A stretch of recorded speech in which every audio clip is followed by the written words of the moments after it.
Hello everyone. सबसे पहले आप सभी लोगों का बहुत बहुत स्वागत है आप सभी के अपने यूट्यूब चैनल अभिषेक एसएससीएन के ऊपर। सो फ्रेंड्स, जैसा कि मैंने आप सभी लोगों को पहले इन्फॉर्म कर दिया था जब मैंने शॉर्ट एनालिसिस दिए थे शिफ्ट कंप्लीट होने के बाद में, मेरा 2 दिन एग्जाम था। एक तो मेरा 3 तारीख को था फर्स्ट शिफ्ट में, जिस दिन एग्जाम स्टार्ट हुआ था very first day very first shift में मेरा एग्जाम था। उसके बाद मेरा एग्जाम था 5 तारीख को फोर्थ शिफ्ट थर्ड शिफ्ट में, सॉरी, एक दिन में 3 ही शिफ्ट हुई थी, 5 तारीख को थर्ड शिफ्ट में। तो उस दिन ही मैंने को आप लोगों को बोल दिया था कि अभी जो एनालिसिस में दे रहा हूँ आपको, ये एक शॉर्ट एनालिसिस है। इसके बाद में हम अपना लॉन्ग एनालिसिस भी करेंगे। तो उसी के लिए आज मैं वीडियो लेके आया हूँ आपकी DGFMS group C recruitment 2025। We will cover the following points in this video. इसके अंदर बोला है कि हम लोग इसके अंदर मेनली 5 चीजों को कवर अप करते हुए चलेंगे। जो इनमें से जो चीजें जो मैंने उठाई हैं जिनको मैं यहाँ पे लेने वाला हूँ, वो कुछ तो क्या थी कि जो मैंने शॉर्ट एनालिसिस की वीडियो अपलोड की थी उसके अंदर आप लोगों ने कमेंट किए थे। वो थी firstly exam level, answer key, expected cut off, typing test कैसा होगा कैसे होगा, और ये फाइनल रिजल्ट। सबसे पहले मैं आप सभी लोगों को एक बात बता देना चाहता हूँ कि ये जो है एक एनालिसिस है, तो इसके ऊपर आप किसी को भी मेजर डिसीजन कोई भी नहीं लेना है। और दूसरी बात ये देखिए, जो बहुत ही मैंने डिटेल्ड एनालिसिस किया है अपने सभी सोर्सेज जो DGFMS के हैं या फिर जो NTA कंपनी है जिसने एग्जाम करवाया है उनसे रिलेटेड है। तो सबसे पहले मैं आप सभी लोगों को बता देना चाहता हूँ कि आप सभी लोगों को इस वीडियो को फर्स्ट से लेकर लास्ट तक देखना है।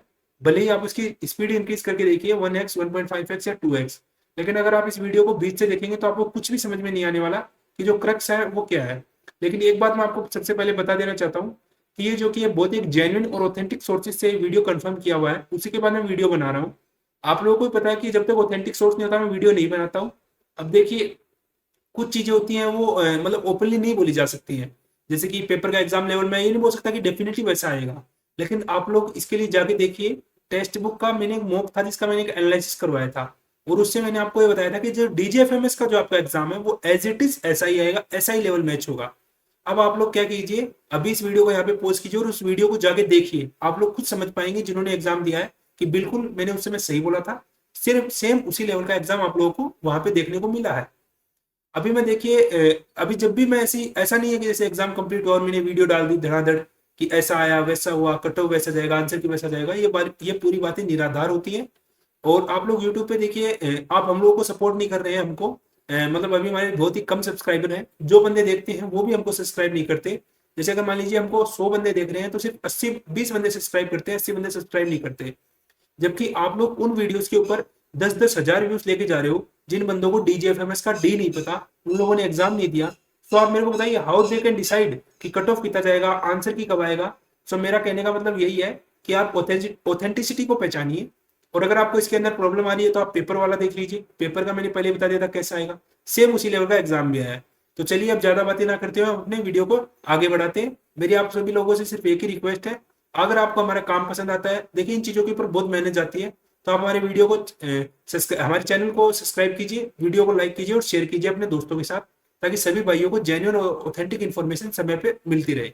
ओके, तो सबसे पहले आज अपन इस वीडियो के अंदर देखने वाले हैं कि मैंने आपको बता दिया कि एग्जाम लेवल कैसा आया, आंसर की के बारे में भी हम लोग देख रहे हैं, एक्सपेक्टेड कट ऑफ क्या रह सकती है, टाइपिंग टेस्ट कैसा होगा, और फाइनल रिजल्ट।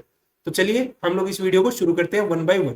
तो चलिए मैं आप लोगों को चलता हूँ फर्स्ट स्लाइड के ऊपर। तो फर्स्ट स्लाइड में हम लोगों ने डिस्कस किया एग्जाम लेवल। तो देखिए आप सभी लोगों को पता है कि एग्जाम लेवल की जब हम बात करेंगे तो एग्जाम 2 टाइप से हुआ था। एक तो मेट्रिकुलेशन लेवल जिसको 10th लेवल बोलते हैं, और एक था 12th लेवल। 2 टाइप से एग्जाम हुआ था, एक 10th लेवल एक 12th लेवल। अगर मैं अपनी बात करूं तो मेरा एग्जाम जो 3 तारीख को था फर्स्ट शिफ्ट में वो था 10th लेवल वाला, और 5 तारीख को जो था थर्ड शिफ्ट में वो था मेरा 12th लेवल का एग्जाम। तो देखिए ये जो एग्जाम था ये सबसे पहले जानते हैं कि किस किस पोस्ट के लिए था 10th लेवल। तो ये था फायरमैन के लिए, कुक के लिए, लैब अटेंडेंट के लिए, MTS स्टाफ के लिए जो मल्टीटास्किंग स्टाफ होता है, ट्रेड्समैन मेट के लिए, वॉशरमैन के लिए, कारपेंटर और जॉइनर, और टीन स्मिथ। ये कुछ वैकेंसीज थी जो नोटिफिकेशन के अंदर मेंशन थी कि इनके अंदर क्वालिफिकेशन आपकी ओनली 10th मांगी गई थी। उनका बेसिक लेवल जो है ग्रेड पे है वो भी लेवल 1 का ही था। जो आपको सैलरी वगैरह मिलती है तो इनके अंदर फर्स्ट लेवल की जो नौकरी होती है लेवल 1 की, उनके लिए सभी के लिए 10th ही मांगी जाती है। तो इसका अगर मैं एग्जाम का लेवल पूछूं बोलूं आपसे, क्योंकि देखिए अब मेरे से ज्यादा ऑथेंटिक आपको कोई नहीं बता सकता, क्योंकि सबसे पहले तो मैंने अपने सोर्स जो थे उनसे कंफर्म कर लिया है, और सोर्सेज के अलावा भी मैंने खुद ने एग्जाम दिया है। अब देखिए खुद ने भी एग्जाम देने का मतलब ये है कि मैं जून 2022 से एग्जाम प्रिपरेशन कर रहा हूँ, और उसके सारे के सारे मतलब मैंने कितने एग्जाम दिए हैं, कितने क्लियर किया है, उन सभी का डिस्क्रिप्शन आपको इस चैनल के डिस्क्रिप्शन में मिल जाएगा। तो आप लोग उसको उसको भी देख सकते हैं। तो देखिए मेरे को जो एग्जाम लेवल लगा वो इजी लगा। इजी, मेरे को लगा वेरी इजी, लेकिन आपको लगा होगा इजी, क्योंकि मैं जून 2022 से एग्जाम की प्रिपरेशन कर रहा हूँ। और ऐसा नहीं है कि कट ऑफ जो है सिर्फ मेरे को देख के बनेगी, कट ऑफ जो एवरेज मार्क्स पे बनेगी हमेशा। और देखिए आप लोगों को मतलब ऐसे खुश करने के लिए मैं कोई भी निराधार बात नहीं करूंगा, टिट फॉर टैट ही मैं रहूंगा हमेशा। Call a spade a spade, आप लोगों ने इंग्लिश में एक एडियम पढ़ा होगा, call a spade a spade, मतलब बिल्कुल ही मतलब एकदम फॉर्मली बात करना और बिल्कुल सीधी सीधी बात करना, अगर स्पेड है तो उसको स्पेड ही बताना, ओके। और 10th लेवल में मेरे को लगा कि 85 टू 90 क्वेश्चन इजीली डुएबल थे, इजीली डुएबल। इसका मतलब ये नहीं है कि कट ऑफ 85 टू 90 मार्क्स ही जाएगी यूआर के लिए, लेकिन इजीली डुएबल थे। अब आप लोगों को पता है कि कोई भी हम लोगों में से ऐसा नहीं है, चाहे आप हो चाहे मैं हूं, जिसकी 100% एक्यूरेसी के साथ जो क्वेश्चन कर सकता है। सो ये सिर्फ एक डुएबल क्वेश्चन थे। आंसर के आने के बाद में देखिए आप लोगों को पता चलेगा, जो बंदा आपको 90 क्वेश्चन बता रहा है वो 60 पे आएगा, और जो आपको 75 बता रहा है हो सकता है वो 72 या 70 या 75, 75 तो देखिए बहुत एक नेग्लिजिबल चांस हो सकता है, बाकी 72 73 पे रह सकता है वो बंदा। तो इतनी बात आप आई होप आप लोग समझ पाएंगे। सबसे पहले हमने एग्जाम लेवल डिस्कस कर लिया कि 10th का जो एग्जाम लेवल था वो स्लाइटली इजियर साइड था, और होना भी चाहिए क्योंकि ये मेट्रिकुलेशन लेवल का एग्जाम था, 10th लेवल का एग्जाम था। फर्स्ट लेवल होता है उसके लिए आप लोगों का एग्जाम था, तो ये बिल्कुल इजी लेवल का था आप लोगों के लिए। इसके अंदर आपको 85 टू 90 क्वेश्चन इजिली डुएबल थे, जो आप लोग कर सकते थे। चलिए अब चलते हैं अपन नेक्स्ट स्लाइड की तरफ। सो नेक्स्ट स्लाइड में हम लोगों ने लिखा है कि एग्जाम लेवल देखिए अब 10th लेवल का हम लोगों ने समझ लिया। अब इसके अंदर देखो क्या था, इसके अंदर सेकंड जो एग्जाम था वो इन लोगों ने लिया था हायर सेकेंडरी 10+2 लेवल के लिए। अब देखते हैं कि जो 10+2 लेवल है मतलब 12th लेवल का, जिसके लिए आपकी जो एजुकेशन क्वालिफिकेशन थी वो 12th मांगी गई थी, उसके लिए आप लोग किस किस पोस्ट के लिए एलिजिबल हो गए थे। एक देखिए अकाउंटेंट के लिए आप एलिजिबल हो गए थे, एक आप स्टेनोग्राफर ग्रेड सेकंड के लिए एलिजिबल हो गए थे, एक लोअर डिवीजन क्लर्क मतलब एलडीसी के लिए, एक स्टोर कीपर के लिए और एक फोटोग्राफर के लिए, ओके। ये सारी पोस्ट थी जिनके लिए आप लोग एलिजिबल हो गए थे। ये 5 प्रकार की पोस्ट है जिनको आप लोगों ने अप्लाई किया होगा अगर आप 10+2 की बेसिक एजुकेशन क्वालिफिकेशन रखते थे तो, ठीक है। अब देखिए इसका एग्जाम लेवल अगर मैं बोलूं तो स्लाइटली हार्डर साइड था as compare to 10th level. जो मेट्रिकुलेशन लेवल का था, जो अभी हम लोगों ने पिछली साइड में देखा, उससे थोड़ा सा हार्ड लेवल था। अब देखिए ये हार्ड लेवल होना बनता भी था, क्योंकि वो सिर्फ 10th लेवल का एग्जाम था और ये 12th लेवल का एग्जाम था। अब देखिए आप लोगों को पता है कि जो आपकी बुक्स है, आप एक एग्जांपल से समझिए कि जो बुक्स है वो अगर 10th की बुक्स ज्यादा हार्ड होगी, 12th की लेवल ज्यादा हार्ड होगी, तो आप लोगों को आपका आंसर खुद ही मिल जाएगा कि 12th लेवल की जो बुक्स है वो ज्यादा हार्ड होगी। ज्यादा भी नहीं, ये इतना भी ज्यादा हार्ड नहीं था, मैंने लिख रखा है देखिए 80 टू 85 क्वेश्चन इसके अंदर डुएबल थे। अभी जैसे पिछला हमने देखा उसके अंदर हमने क्या लिखा था, 85 टू 90 क्वेश्चन इजीली डुएबल थे जो 10th लेवल था। अब इसके अंदर क्या है, -5 क्वेश्चन ही तो हुए हैं, वो भी अगर आप लोगों की अच्छी तैयारी थी तो हो सकता है -5 का जो मार्जिन है ये -1 पे चला जाए, -4 पे चला जाए, ये हो सकता है 0 पे भी चला जाए, या हो सकता है किसी किसी के +1 +2 भी हो जाए। अब जैसे कि मान लीजिए जिसने जैसा जीके पढ़ा वैसा ही जीके उसको वहां पे मिल गया, वैसा ही मैथ्स मिल गया, तो हो सकता है कि वो उससे ज्यादा भी कर दे। तो देखिए एक्सेप्शन हर जगह होते हैं। तो सबसे पहले हम लोगों ने देख लिया कि 10th का लेवल तो एग्जाम का जो लेवल था वो स्लाइटली इजियर साइड था, और 12th का जो एग्जाम लेवल था वो स्लाइटली हार्डर साइड था। चलिए तो अभी अपन चलते हैं नेक्स्ट स्लाइड में और आगे की बातों को समझते हैं। अब देखिए आंसर की, तो आंसर की देखिए आज जैसा कि जून 7 है तो मैंने आज का ही लिखा है, as of June 7 the official answer key for the DGFMS group C recruitment has not been yet released. इसका मतलब ये है कि जो आज जून 7 2025 को जब अपने सारे के सारे एग्जाम खत्म हो चुके हैं, अपना जो एग्जाम था ये लगभग if I am not wrong 12 shift में एग्जाम हुआ, वो एग्जाम कंप्लीट हो चुका है। The written examination from was conducted from June 3 to June 6, मतलब एक इतने दिनों का covering various post such as accountant, stenographer grade second, LDC, store keeper and others. इसके अंदर बोला है कि जून 3 से लेकर जून 6 तक अपना एग्जाम चला, जो इन पोस्ट के लिए किया हुआ था, ओके। अब हम देखते हैं कि देखिए अभी तक आंसर की रिलीज नहीं हुई, तो अभी तक जो भी चीज होगी चाहे वो जेन्युइन हो, चाहे मुझे पता हो कि वो 100% श्योर है, लेकिन फिर भी वो एक एक्सपेक्टेड ही रहेंगी। क्योंकि देखिए अगर जब भी कोई डिपार्टमेंटली कोई चीज चलती है तो वो 99% ही होती है, कभी भी हम उसको 100% नहीं ले सकते, क्योंकि 100% वो कब होगी, जब वो आप लोगों के सामने पब्लिक डोमेन में आ जाएगी, आप लोगों के सामने वेबसाइट पे आ जाएगी, तभी वो 100% होगी। उससे पहले उसके अंदर नेग्लिजिबल, माइनर या बड़े चेंजेस की संभावना बनी रहती है। तो मैं अपनी क्रेडिबिलिटी खराब करने के लिए आपको ये नहीं बोल सकता कि आंसर की उस दिन आ जाएगी, लेकिन मैं आप लोगों को ये विश्वास दिलाता हूँ कि जो भी चीज बोलूंगा वो सोर्सेस पे या डाटा पे ही बोलूंगा, उससे अलावा झूठ नहीं बोलूंगा व्यूज के चक्कर में। इसका आप लोगों को मैंने बता दिया, आप एग्जाम वाला देख सकते हैं, जब हमने बताया वैसा ही एग्जाम आया, ठीक है। अब देखिए मैंने एक्सपेक्टेड रिलीज ऑफ आंसर की, तो देखिए दो डीजीएफएमएस है, इसने चूंकि अभी हर साल तो एग्जाम करवाता नहीं है, तो हमारे अकॉर्डिंग ये within a week after the completion of the examination ये कर देता है आंसर की रिलीज। तो एंटिसिपेट करना मतलब हम उसको मतलब आशा कर सकते हैं। Therefore, candidates can anticipate the release of the DGFMS Group C answer की by mid June 2025। तो देखिए आज क्या हो चुकी है, 7 तारीख हो चुकी है, मतलब हमारा मानना है कि 8 तारीख से लेकर 15 तारीख के बीच, 15 जून के बीच आप लोगों की जो आंसर की है वो आप सभी लोगों के सामने होगी। द आंसर की will be available on the official जो अपना रिक्रूटमेंट पोर्टल है, इस वेबसाइट का लिंक दे रखा है। इस वेबसाइट के ऊपर आप लोग देखिए, इस लिंक के ऊपर आंसर किया ये जरूरी नहीं है, लेकिन इस लिंक के ऊपर कोई नोटिस आपको मिलेगा आंसर की से रिलेटेड, ये 101% श्योर है। तो चलिए अब चलते हैं अपन आगे की सीरीज, आगे की स्लाइड में, और आगे की बात को कंटिन्यू करते हैं। अब देखिए एक्सपेक्टेड कट ऑफ, तो देखिए मैंने आपको बोला things to ponder before analysing cut off marks. ऐसा नहीं है कि कट ऑफ मार्क्स कोई भी हवा में बता देगा, या कोई भी जैसे भगवान है कि उसने बता दिया कि 75.5 75.5 ही जाएगी। जो अपनी कट ऑफ है वो बहुत सी चीजों पे डिपेंड करती है। उसके अंदर पहली चीज है नंबर ऑफ वैकेंसीज, जो आपको पता है कि इस बार क्या है, बहुत ही कम है। I think if I am not wrong 113 vacancies ही हैं आप लोगों के लिए, बाकी तो पीडब्ल्यूडी या फिर हॉरिजॉन्टल रिजर्वेशन वालों के लिए है। सो मेरे को पता है कि जो भी मेरी वीडियो जो भी भाई बहन देख रहे हैं वो ज्यादातर इन्हीं से है, जो 113 वैकेंसीज है। एक एग्जाम लेवल को भी अपने टू टाइप से बांटा, 10th और 12th। 12th वाला हमने क्या बताया, इजियर साइड बताया, और 10th वाला हम लोगों ने किसे इजी साइड बताया, और 12th वाला था वो हम लोगों ने थोड़ा हार्ड साइड बताया। और जो एक नंबर ऑफ अटेंडेंस की कितने लोग कितने भाई बहन एग्जाम में अपियर हुए। अब देखिए यहाँ पे मैं आप लोगों को एक चीज और क्लियर कर देता हूँ कि जो नंबर ऑफ अटेंडेंस है, ये 3 नंबर का जो हमने पॉइंट लिखा है, ये बिल्कुल कम रेलिवेंट है, बिल्कुल कम। क्योंकि देखिए अगर आप मानिए कि अगर आपने तैयारी की, आपने कोर्स लिया इस एग्जाम का, तो क्या आप एग्जाम छोड़ेंगे? तो आपका आंसर आएगा नहीं, बिल्कुल नहीं। आप लोग तो एग्जाम में 101% अपियर होंगे, चाहे कितनी भी दूर आपका एग्जाम सेंटर आ जाए। एग्जाम वही बंदे छोड़ते हैं, वही कैंडिडेट छोड़ते हैं जिनकी या तो तैयारी कम थी, या उनको खुद भी विश्वास था कि इतनी वैकेंसीज में मेरा नहीं होगा। और देखिए मैं आप लोगों को बताता हूँ, अगर पढ़ने वाला होगा वो 100 वैकेंसीज में भी वैकेंसी ले जाएगा, और नहीं पढ़ने वाला होगा वो 10,000 में भी नहीं ले जाएगा। तो देखिए अगर अब मैं यहाँ पे 100 वैकेंसीज है, रफली मान लीजिए आप 113 है, राउंड में करके आप 100 मान लीजिए। अगर इनकी जगह 1000 वैकेंसी, मैक्सिमम यही वैकेंसी आ सकती है डीजीएफएमएस में, maximum max to max 1000 vacancy आ सकती है। अगर पूरा पूरा मान लीजिए डिपार्टमेंट बहुत ह्यूज ही नंबर ऑफ एम्प्लॉइज रिक्वायर्ड हो गए, तो 1000 वैकेंसी आ सकती है। सब आपको वो बता दो कि जब टॉपर स्कोर होता है और जो लास्ट वाले बंदे का स्कोर होता है, उसके अंदर ज्यादा अंतर नहीं होता। अगर यहाँ पे मान लीजिए सपोज है कि 100 वैकेंसीज के लिए कट ऑफ जा रही है 85, तो 1000 वैकेंसीज के लिए हो सकता है कट ऑफ 82 ही पहुंचे, 3 नंबर का ही मार्क्स का फर्क पड़े। लेकिन अगर जब मैं बोलूंगा कि अगर वैकेंसी हो 50, तो कितना फर्क पड़ेगा? अगर अब 85 कट ऑफ जा रही है ना, तो 86 भी नहीं जा पाएगी, 85.5 पे रुक जाएगी। ये सारी की सारी बातें होती है जो आपको विद इन एक्सपीरियंस के साथ साथ धीरे धीरे पता चलती है। सो आई होप आप सभी लोग इन बातों को समझोगे कि नंबर ऑफ अटेंडेंस, भले ही अटेंडेंस कम रही हो, आगे मैंने लिखा भी है कि कितनी अटेंडेंस रही है, मेरे को पता है, आप लोगों की तरह मैंने भी एग्जाम दिया है, मैंने भी लैब के अंदर कुछ चीज नोटिस की है कि नंबर ऑफ अटेंडेंस जो कंपेयर, जो कैंडिडेट्स अपने एग्जाम में जो अपियर हुए वो बहुत ही कम थे। सो चलिए अब अपन आगे की बात करते हैं। तो देखिए इस अभी मैंने यहाँ पे क्या लगा दिया कि वैकेंसीज का चार्ट लगा दिया, जिससे आप लोग एक बार दोबारा देख सको। देखिए अब यहाँ पे देखिए आप अकाउंटेंट में सिर्फ एक ही वैकेंसी है, वो भी सिर्फ ओबीसी में है। स्टेनोग्राफर सिर्फ एक वैकेंसी है, वो भी ईडब्ल्यूएस में है। तो इन दोनों पे क्या है, कंपटीशन हाइयर होगा। कोई भी देख के सोचा है कंपटीशन हाई होगा, लेकिन मैं आप लोगों को बता दूं फॉर योर सरप्राइज, इसके अंदर कंपटीशन सबसे कम है इन दो वैकेंसीज के अंदर। देखिए अब एलडीसी की बात अपन लोग कर ले तो इसके अंदर 11 वैकेंसीज थी, स्टोर कीपर के अंदर 24 वैकेंसीज थी, फोटोग्राफर के अंदर ओनली एक वैकेंसी थी, और वो भी ओबीसी में। तो इसके अंदर भी कंपटीशन क्या है, कम है, बहुत कम है। मतलब मान लीजिए बहुत कम कंपटीशन है इस वैकेंसीज के अंदर। आगे मैं आपको बताऊंगा कि वो क्यों कम है।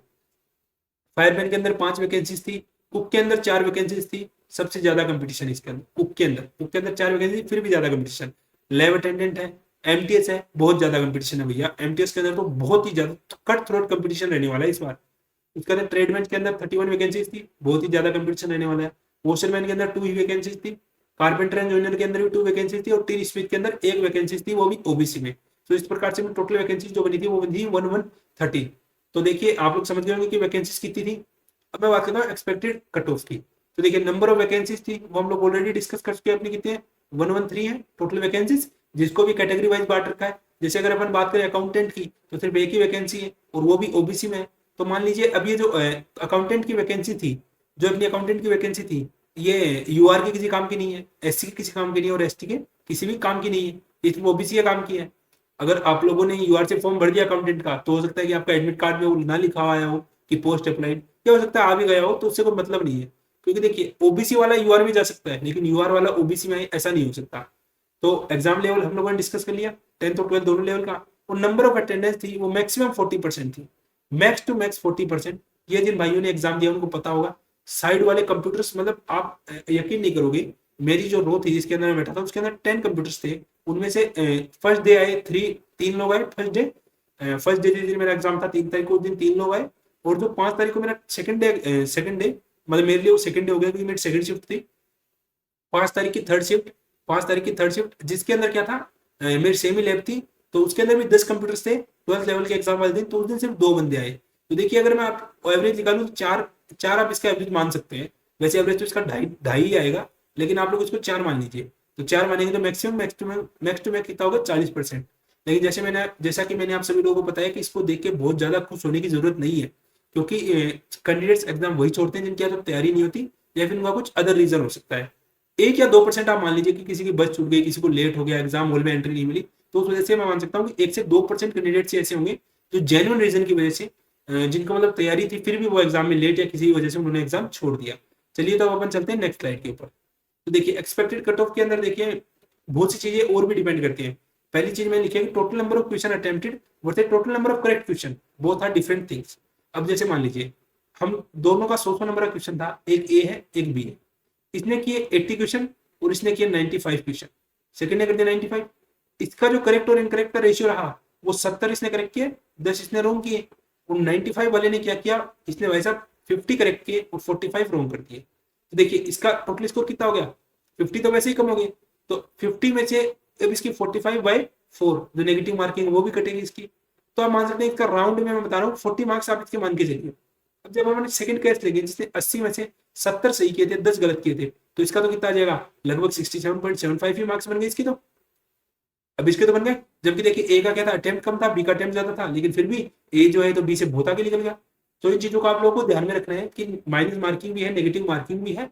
और जो total number of question attempted जो आपको अभी बता रहे हैं यूट्यूबर्स कि इतने नंबर के इतने क्वेश्चन इतने ड्यूएबल थे, इतना अटेम्प्टेड था, तो मैं आप लोगों को बोलूंगा प्लीज आप लोग वेट कीजिए, 2 से 3 दिन में इसके आंसर की रिलीज होने वाली है। उस समय आप देखिएगा, आप खुद देखिएगा अपने, चाहे मैं मेरा बताऊं या आप लोगों का बताऊं, बहुत से क्वेश्चन ऐसे होंगे जो हमको लग रहा है अभी कि वो हम लोगों के करेक्ट थे, लेकिन जब आंसर किया तब आप लोगों को रियलाइज होगा कि ये क्वेश्चन तो आपका रॉन्ग था।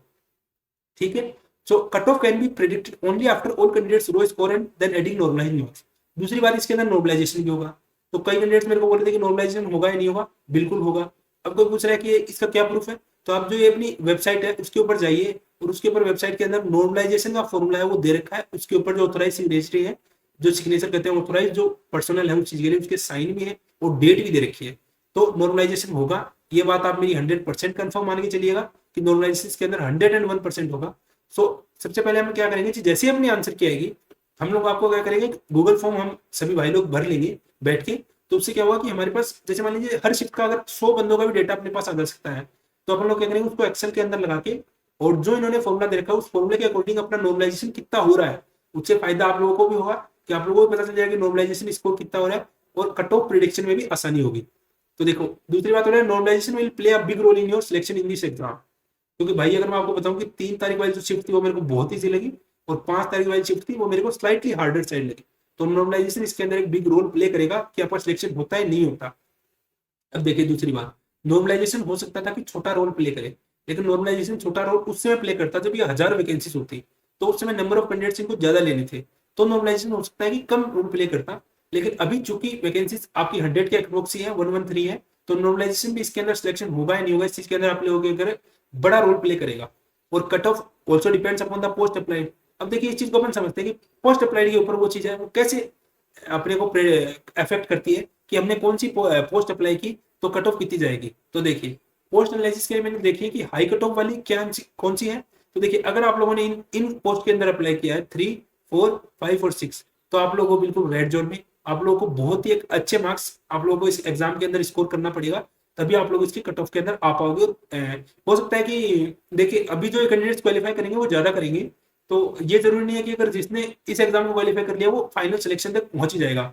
और ये भी जरूरी नहीं कि जिसके टॉप नॉच मार्क्स है वो हो सकता है बाद में रह जाए। हो सकता है कोई ऐसी क्वालिफिकेशन, ऐसा कोई एक्सपीरियंस इन लोगों ने मांगा हो जो उस बंदे के पास नहीं हो, फिर भी उसने जाने अनजाने में इस पोस्ट को अप्लाई कर दिया, तो हो सकता है कि वो फिर बाकी बाद में जाके डिस्क्वालीफाई भी हो जाए। तो देखिए ये रही हाई कट ऑफ और ये रही low cut off accountant, stenographer, LDC, photographer, fireman, carpenter and joiner और एक टिन स्मिथ। एक बात मैं इसके अंदर आप लोगों को एक और बता देता हूँ कि देखिए इन लोगों ने जैसे ये लो कट ऑफ क्यों है, क्योंकि इनके अंदर क्या तो इनके अंदर एक्सपीरियंस मांगा होगा या फिर इनके अंदर कोई स्पेशल क्वालिफिकेशन मांगी होगी। क्या तो एक्सपीरियंस मांग रखा होगा या फिर स्पेशल क्वालिफिकेशन मांग रखी होगी। अब जैसे मान लेता हूँ अकाउंटेंट की, तो अकाउंटेंट में इन लोगों ने पहले क्या बोला कि 10+2 आप लोगों के पास होनी चाहिए और फिर इन्होंने क्या बोला, शायद if I am not wrong, मेरे को देखिए पक्का पता नहीं, आप लोग इसको वेबसाइट से कंफर्म कर लीजिएगा, शायद 2 या 3 इयर्स या हो सकता है 1 ईयर का भी इन लोगों ने एक्सपीरियंस मांगा हो। अब वो एक्सपीरियंस इन लोगों ने मांगा ऑटोनोमियस बॉडी, गवर्नमेंट बॉडी या फिर कोई प्राइवेट बॉडी। तो हम लोग क्या कर रहे हैं कि किसी भी, जैसे कोई भी शॉप है यार, आप लोग सोच लो उसके पास से जाके आप लोग अकाउंटेंट का सर्टिफिकेट बनवा रहे हो और वो अपलोड कर रहे हो, तो वो कैसे चलेगा। देखिए अकाउंटेंट रखने के लिए उनको भी पता है कि कुछ ना कुछ सेल होती है, कि मतलब इतनी सेल तो अगले की हो तभी तो वो हो सकता है। अब देखिए इससे पहले कोई एक रिक्रूटमेंट एग्जाम था, उसके अंदर क्या किया था इन लोगों ने कि जिन्होंने वहां पे उसको जैसे आप लोगों ने किसी एबीसी फर्म के नाम से अकाउंटेंट का सर्टिफिकेट उनके सामने प्रोड्यूस कर दिया, तो वो लोग क्या कर रहे थे कि एबीसी फर्म का वो बोल रहे थे कि इसका जीएसटी नंबर ला के दो कि ये जीएसटी भर भी रहा है। अब जो बंदा जीएसटी के डायरी में नहीं आ रहा वो क्या अकाउंटेंट रखेगा, अब जैसे कोई छोटा शॉपकीपर है, तो इस चीज को भी आप लोग को ध्यान में रखना है। स्टेनोग्राफर है, तो देखिए स्टेनोग्राफर के अंदर मैं आपको बताता हूँ कि जो एक स्टेनो का टाइपिंग टेस्ट होता है, स्किल टेस्ट, स्टेनो का स्किल टेस्ट होता है, उसके अंदर मैं बोल रहा हूँ कि आप लोगों को बहुत से डिस्क्वालिफिकेशन मिलेंगे, और फिर वैकेंसी भी ईडब्ल्यूएस के अंदर एक ही है। तो इसके अंदर हो सकता है कि पहले इसकी कट ऑफ ठीक ठाक चली जाए, जैसे मान लीजिए 3 बंदे ए बी सी, तो अब तीनों ने स्टेनोग्राफर के लिए अप्लाई कर दिया, तीनों के अच्छे मार्क्स हैं, तो कट ऑफ तो हाई ले जाएंगे लोग, पर हो सकता है इन तीनों में से कोई भी स्किल टेस्ट को पास ना कर पाए, तो फिर आगे भी सेकंड कट ऑफ इन चीजों के लिए लगती रही है, पहले भी और आगे भी लगेगी। इसका अगर आप लोग को लेटेस्ट का एग्जाम्पल चाहिए तो आप सीआरपीएफ एचसीएम का देख लेना, मैं आप लोगों को बताता हूँ एग्जाम, सब कुछ सरकारी रिजल्ट में आप लोगों को मिल जाएगा। सीआरपीएफ एचसीएम का एग्जाम हुआ था, उसके अंदर आप लोग देख लीजिएगा, मतलब इन लोगों को 3 दिन कट ऑफ लगानी पड़ी थी, और उसके अंदर सिर्फ वो एएसआई का एग्जाम था, हेड कांस्टेबल और एएसआई। तो हेड कांस्टेबल में इन लोगों ने सिर्फ टाइपिंग मांगी थी, स्टेनो टेस्ट है वो तो इन लोगों ने एएसआई के अंदर मांगा था। तो टाइपिंग टेस्ट जहां पे टाइपिंग मांगी थी इन्होंने सिर्फ 30 वर्ड पर मिनट की, उसके अंदर भी ऐसे लाले पड़ गए थे कि 3 दिन कट ऑफ इन लोगों को लगानी पड़ गई थी। तो स्टेनो का भी आप लोगों को समझ में आ गया। एलडीसी में अगेन इन लोगों ने क्या मांग रखी है, टाइपिंग मांग रखी है, तो उसके लिए भी इन लोगों को देखिए हो सकता है कि दोबारा कट ऑफ लगानी पड़ जाए, क्योंकि अभी तो सभी ने अप्लाई कर दिया होगा, लेकिन टाइपिंग के टाइम पे पता चलेगा कि हम लोग को तो टाइपिंग हो ही नहीं पा रही हमसे, तो वो लोग भी आगे जाके डिस्क्वालीफाई हो जाएंगे। अब बात है फोटोग्राफर की, तो देखिए इसमें सबसे कम कंपटीशन है, फोटोग्राफर में सबसे पहले तो एक वैकेंसी है, और वो भी किसकी है, ओबीसी की है, तो बाकी कैटेगरी वाले तो इसके लिए एलिजिबल नहीं है। और दूसरी बात आप लोग ये देखिए कि अगर ओबीसी कैटेगरी है आप लोगों की, अगर आप लोग की ओबीसी कैटेगरी हो और आप फोटोग्राफर हो, तो मेरे को नहीं लगता कि आप कोई मैथ पढ़ते होंगे, रीजनिंग पढ़ते होंगे, इंग्लिश पढ़ते होंगे, जीके पढ़ते होंगे। तो इसके अंदर भी जो कट ऑफ है, मान लीजिए किसी के पास अगर गलती से वो डिप्लोमा मिल गया, और मान लीजिए कि अगर उसके मार्क्स आ रहे हैं 40, तो भी हो सकता है कि वो उस चीज के लिए एलिजिबल हो जाए, और वो उस चीज को वो लोग कंसिडर कर लेंगे, क्योंकि इसके अंदर क्वालिफिकेशन चाहिएगी। कारपेंटर एंड जॉइनर, इनके अंदर भी शायद इन लोगों ने आईटीआई या फिर कुछ एक्सपीरियंस ऐसा कुछ मांगा है, तो इसके अंदर भी कंपटीशन कम है। और टीन स्मिथ के अंदर भी इन लोगों ने शायद इसका कुछ एक्सपीरियंस वगैरह मांगा है। लेकिन मैं आप लोगों को एक बार फिर बता देता हूँ कि अगर आप लोगों ने कहीं से भी ऐसे जुगाड़ करके एक्सपीरियंस मंगवाया है, तो वो एक्सपीरियंस आप लोगों का नहीं चलने वाला। आगे जाके आगे जो इसकी स्टेजेस होंगे उनके अंदर आप लोगों को कैंडिडेट है वो आप लोगों का कैंसिल कर दिया जाएगा। लेकिन इस नोटिफिकेशन के अंदर एक कैच और है, इन्होंने बोला है कि अगर एससी और एसटी की वैकेंसी हम लोग फिल नहीं कर पाते हैं, किसी भी रेस्पेक्टिव कैटेगरी की या किसी भी रेस्पेक्टिव वैकेंसी की, जैसे स्टेनोग्राफर है, अब मान लीजिए एलडीसी है, या फिर मान लीजिए आप फोटोग्राफर है, अब ये तो वैकेंसी किसकी है, फोटोग्राफर की, ओबीसी की है। लेकिन अगर ऐसा होता कि ओबीसी की ये जो स्टेनोग्राफर की सॉरी फोटोग्राफर की जो वैकेंसी है एससी एसटी में होती, तो ये भी पॉसिबिलिटी थी कि ये लोग जो है उसका एक्सपीरियंस आप लोगों से नहीं मांगेंगे, और विदाउट एक्सपीरियंस भी आप लोगों को उसके अंदर शामिल कर लिया जाएगा। ये बात इन लोगों ने नोटिफिकेशन में बोल रखी है, तो ये बात मैंने आप लोगों को बता दी। अब चलिए दूसरी बात है टाइपिंग टेस्ट की। टाइपिंग टेस्ट का अगर मैं बोलूंगा कि भाई इसकी कट ऑफ बहुत कम जाने वाली है, भले ही फर्स्ट राउंड में ना जाए, फर्स्ट राउंड में जाएगी, सेकंड राउंड में चली जाएगी, थर्ड राउंड में चली जाएगी, इसकी 2-3 कट ऑफ लगना तय है, संभवतः तय है। तो आप लोगों के अगर मैं बोलता हूँ कि आप लोग इससे 70 मार्क्स अगर आप लोग सोच रहे हैं कि हमारे बन जाएंगी, तो आप लोगों ने टाइपिंग की अच्छे से तैयारी शुरू कर दीजिए। जल्दी में जो टाइपिंग का मैटर जो इन लोगों ने पिछली बार जो टाइपिंग करवाई थी वो मैटर आप लोगों को प्रोवाइड करवा दूंगा, और इस बार की जो डिपार्टमेंट में क्या बात चल रही है कि कैसे टाइपिंग होगी और कौन से मैटर से होगी, वो भी मैं आप लोगों को जल्दी उपलब्ध करवा दूंगा इसी यूट्यूब चैनल पे। सो आप लोग प्लीज इस यूट्यूब चैनल को जल्दी से जल्दी सब्सक्राइब कर लीजिए। तो देखिए ये क्वालिफाइंग स्किल टेस्ट है conducted for the post such as LDC. Typing तो एलडीसी में ही होगी, लेकिन स्टेनो टेस्ट किस में होगा, स्टेनोग्राफर में। स्टेनोग्राफर में क्या होगा, स्टेनो स्किल टेस्ट होगा, जो कि एक बहुत ही हार्ड टेस्ट है। इसका मैं आप लोगों को बताता हूँ कि टाइपिंग तो हो सकता है कि अभी आप लोग कर लो, लेकिन जो अपना जो स्टेनो का जो स्किल टेस्ट है वो मैं आप लोगों को बिल्कुल, मैंने बोला ए स्पीड को मैं ए स्पीड ही कहूंगा, बिल्कुल भी आप लोगों को चिकनी चुपड़ी बातें नहीं कहूंगा। तो स्टेनो आप अगर अभी तक आप लोगों ने स्टेनो का आपको ऐसे नहीं बताया, आप लोगों ने नहीं सीखे, तो मैं आप लोगों को बता दूं कि स्टेनो आप नहीं सीख सकते, तो आप स्किल टेस्ट देने चाहे जाइए चाहे ना जाइए बराबर है। दूसरी बात है कि रिक्वायर्ड टाइपिंग स्पीड क्या थी, इंग्लिश की 35 वर्ड पर मिनट और हिंदी की 30 वर्ड पर मिनट। अब कई मेरे भाई क्या करेंगे कि टाइपिंग ट्यूटर हो गया, कोई भी सॉफ्टवेयर पे वो लगाएंगे, तो वो देखेंगे अरे भाई मेरे तो 38 आ रही है, 38 आ सकती है, लेकिन ये 35 पे लोगों ने बोला कि नेट स्पीड चाहिए। नेट स्पीड और ग्रोस स्पीड में बहुत फर्क होता है, वहां पे वो आपकी दिखाता है नेट स्पीड। तो नेट स्पीड को आप कंसिडर कीजिएगा, ग्रोस स्पीड को आप लोग कंसिडर मत कीजिएगा। दूसरी बात मैं बता दूं, अगर आप एक्यूरेसी के साथ करते हैं तो अगर आपकी यहाँ 40 या 45 आएगी ना, तब जाके वहां 35 वर्ड पर मिनट की आ पाएगी इंग्लिश की स्पीड। दूसरी बात इस चीज में भी संशय है कि कंप्यूटर टू कंप्यूटर कराएंगे या पेज टू कंप्यूटर कराएंगे, क्योंकि देखिए इन लोगों ने अपने जो इनका जो होता है, मतलब वो नोटिफिकेशन था उसके अंदर इन लोगों ने लिख रखा है कि ये जो टाइपिंग है अपनी कंप्यूटर की अलग स्पीड दे रखी है, और जो हाथ से अपन कोड में लिखते हैं उसके जो टाइपर होता है उसके अलग दे रखी है। तो इस चीज के ऊपर भी जैसे डिपार्टमेंट से कोई क्लेरिफिकेशन मिलता है, कोई भी मेरे को एडवाइस आगे से किया जाता है पर्सनल के द्वारा, तो मैं आपको जल्दी बता दूंगा कि वो जो टाइपिंग है वो किस प्रकार से होगी। चलिए अब अपन आगे चलते हैं। तो देखिए बेस्ट सॉफ्टवेयर है वो है सोनी टाइपिंग ट्यूटर। देखिए ये जो टाइपिंग ट्यूटर है, ये मैं आप लोगों को बता दूं कि बेस्ट है टाइपिंग के लिए। बेस्ट, बेस्टेस्ट बोलूंगा मैं इसको, बेस्ट भी नहीं, बेस्टेस्ट टाइपिंग ट्यूटर है। अगर देखिए वैसे अगर आप इसको डाउनलोड करेंगे तो ये क्या बोलेगा, ये आप लोगों को बोलेगा कि आपसे कुछ प्रीमियम चार्ज करवाएगा। लेकिन अगर आपको ये नहीं मिलता तो आप क्या कीजिएगा, मेरे चैनल के डिस्क्रिप्शन में जाइएगा, वहां पे मेरी टेलीग्राम आईडी है, उसके ऊपर आप मैसेज कर दीजिएगा और मेरे से इसके लिंक ले लीजिएगा। लिंक ले लीजिएगा, फिर मैं इसको क्या है आप लोगों को इसका लिंक प्रोवाइड करवा दूंगा फ्री वाले सॉफ्टवेयर का, जिसके अंदर आप लोगों से कुछ भी प्रीमियम नहीं मांगेगा। और जो मेरे भाई सीआरपीएफ एचसीएम वगैरह में लगे थे, उन सभी लोगों ने इसी से टाइपिंग प्रैक्टिस की थी। बहुत ही एक अच्छा और 100% जेन्युइन टाइपिंग सॉफ्टवेयर है। यहाँ तक की बात आप लोगों को समझ में आ गई, आशा करता हूँ आप लोगों को समझ में आ गया होगा। दूसरी बात, आप लोगों को टाइपिंग की तैयारी में आप लोगों को अगेन बोलता हूँ अभी से शुरू कर दीजिए। और एक बात आप लोग और देखिए कि आप लोगों को जो टाइपिंग जो करनी है, वो आप लोगों को मेरी एडवाइस आप लोगों के लिए ये रहेगी कि आप जो उसको कंप्यूटर पे कीजिए। आप उसको मोबाइल वगैरह पे देखिए वो हो जाता है ओटीजी कनेक्ट के मोबाइल से, लेकिन वो फिर आपको एग्जाम लाइक एक्सपीरियंस नहीं दे पाएगा। और अगर आप लोगों के पास खुद के पास कंप्यूटर नहीं है तो कंप्यूटर परचेज करने की जरूरत नहीं है, आप किसी भी कंप्यूटर सेंटर वाले से आप लोग कॉन्टेक्ट कर लीजिए और उसके पास आप लोग कंप्यूटर की टाइपिंग करने जाइए। हो सकता है कि महीने के 3-4 हजार रुपये आपसे वो ले ले, लेकिन आपकी जॉब से बड़ा कुछ नहीं है। आप मेरा विश्वास मानिए, अगर आपके 70 मार्क्स आ रहे हैं यूआर कैटेगरी से और अगर आप लोगों ने टाइपिंग क्वालिफाई कर ली, तो आप लोगों की जो जॉब है वो 101% आप लोगों की कंफर्म है एलडीसी में। अब देखिए मोड क्या होगा, पेपर टू पीसी भी हो सकता है और पीसी टू पीसी भी हो सकता है। जैसे हो सकता है कि आप लोगों को एक पेपर दिया जाए और उससे आप लोगों को पीसी पे लिखवाया जाए, कि आप लोगों को पीसी पे ही दिखाया जाए और पीसी पे ही लिखाया जाए।